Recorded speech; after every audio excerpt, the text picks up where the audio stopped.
Hello, Assalamualaikum. I'm Ramesh Kumar Archer from Tharparkar, Sindh, and I'll tell you about how I got this scholarship, CSA scholarship. I'm CSA scholarship holder 2023. So I am also Pakistan Science Foundation scholarship holder and also Stipend Hungary cum STH holder, nominated student. So first of all, as you know that after MD kid, जिनका MD kid नहीं होता तो फिर वो कितने depression में आ जाते हैं और फिर ये वो नहीं हुआ, अपने ड्रीम कैसे हम हासिल कर सकेंगे, हमें डॉक्टर बनना होता है, फिर हम बहुत परेशान हो जाते हैं और उसके बाद तो कोई उम्मीद भी नहीं होती कि अब MD kid के बाद हम क्या करेंगे अगर हमारा नहीं हो रहा है तो मैं भी कुछ ऐसे ही था और मैंने फिर फार्मेसी में एडमिशन लिया KU में, कराची यूनिवर्सिटी से मैंने फार्मेसी की और फिर वहाँ से मैंने जब फर्स्ट ईयर मेरा चल रहा था तो मैंने सोचा कि यहाँ पे भी दिल नहीं लग रहा था क्योंकि एक MBBS करना, एक अपने ड्रीम को अचीव करना, एक बहुत वो वाली फील नहीं आ रही थी।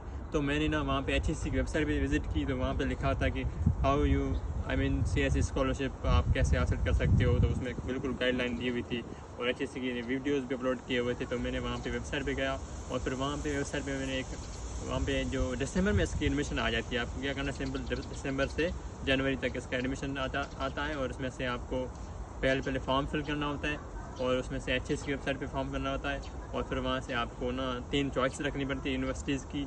आप मेडिसिन कर सकते हो, MBBS कर सकते हो ना, तो आप MBBS के लिए यहाँ पे अप्लाई कर सकते हो। तो उसके लिए आपको ना फिर CSE की स्कॉलरशिप पोर्टल पे आपको अपना ID बनाना होगा और आपका फॉर्म फिल करना होगा, 3 यूनिवर्सिटी सेलेक्ट करनी होगी और फिर आपको जब ये फॉर्म वगैरह फिल हो जाएंगे तो आपके पास US सेट देना होता है।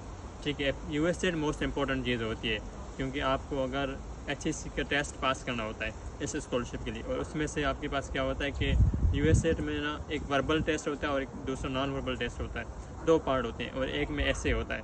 तो ऐसे में क्या होता है, एक आर्गूमेंटल ऐसे होता है और दूसरा होता है हमारे पास नैरेटिव ऐसे होता है। ये 2 ऐसे इंग्लिश के लिखने पड़ते हैं और बाकी में क्या होता है कि हमारे पास 6 MCQs केमिस्ट्री के होते हैं, 6 फिज़िक्स के होते हैं और आई थिंक 14 MCQs बायोलॉजी के होते हैं। बाकी सारा इंग्लिश होता है, उसमें से हमारे पास एंटानिम होते हैं, सिनोनिम होते हैं और मोर एवर हमारे पास बहुत सारे जैसे कि मैथमेटिक्स होती है एंड फॉर मेडिकल स्टूडेंट हमारे पास ना जो मैथमेटिक्स होती है वो बहुत टफ होती है, जैसे कि हमारे पास जियोमेट्री है, स्टैटिक्स है। तो these all are things like मुझे बहुत परेशान कर रही थी कि मैं कैसे मैथ्स में कैसे सोल्व करता हूँ। बट अलहमदिल्ला मैंने प्रिपरेशन कहाँ से की मैं ये बताऊँगा। मैंने ना एक स्टडी भाई नाम से एक वेबसाइट है तो मैंने वहाँ पे सर्च किया कि HEC US set preparation book, तो वहाँ पे एक बुक थी तो जो कि दूसरी भी आती हैं लेकिन मैंने वहाँ से बाय की थी। वो ऑनलाइन मेरे पास हार्ड फॉर्म में नहीं था, मैंने सॉफ्ट फॉर्म में वहाँ से ली थी तो जो कि वो हमारे पास 50 रुपीज़ में वो दे रहे थे भाई। इसके लिए आपके पास इंग्लिश अच्छी आनी चाहिए, आपके पास राइटिंग स्किल्स होने चाहिए और आपको मैथमेटिक्स, बायोलॉजी, केमिस्ट्री और ओवरऑल ये आपको सब आने चाहिए।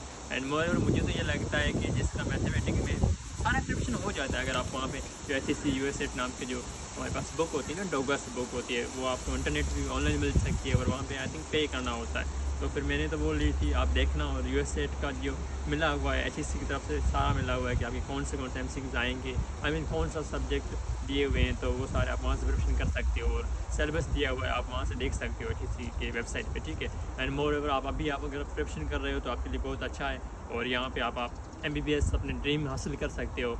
एंड मोर एवर अगर आप यहाँ से जब टेस्ट दोगे, जैसे कि आप दिसंबर टू जनवरी तक आपका हो गया, आपका प्रोसीजर जो एडमिशन था वो हो गया एंड आपने 3 चॉइसेस रखी हो वो और आपका US सेट है फरवरी में या फिर मार्च में। तो अगर आप मार्च में US सेट हो गया तो आपकी की तो लग जाएगी लेकिन उसके बाद भी आपका अप्रैल या मार्च तक पता चल जाएगा कि आप नॉमिनेटेड हो या नहीं, इफ़ यू आर नॉमिनेटेड और नॉट फ्रॉम योर कंट्री।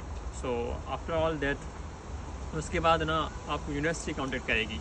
कुछ लोग यूनिवर्सिटीज़ जैसे कि वो इंटरव्यूज़ लेते हैं, कुछ यूनिवर्सिटीज़ नहीं लेती, तो फिर वो उसके बाद आपको पता चल जाएगा कि आप यूनिवर्सिटी आपसे मेल करेगी और उससे कॉन्टेक्ट करेगी। एंड मोर एवर उसके बाद आपको जो कि आई थिंक जुलाई के एंड में आपको पता चल जाएगा कि यू आर नॉमिनेटेड और नॉट। उसके बाद HEC की तरफ से सेंड ऑफ सेरेमनी होती है और आपके डॉक्यूमेंट्स सारे कंप्लीट होने चाहिए, जैसे कि IPCC है, मोफा है, वो सारा वो बाद का प्रोसीजर है अगर आप सिलेक्टेड हो that. And after all, I am wishing you all the best wishes for 2024 students who are coming here to achieve their dreams, to do justice with their dreams, and I think best wishes for all the coming there. And I also want to thank Nimra. She also helped me a lot during my tough time. Thank you.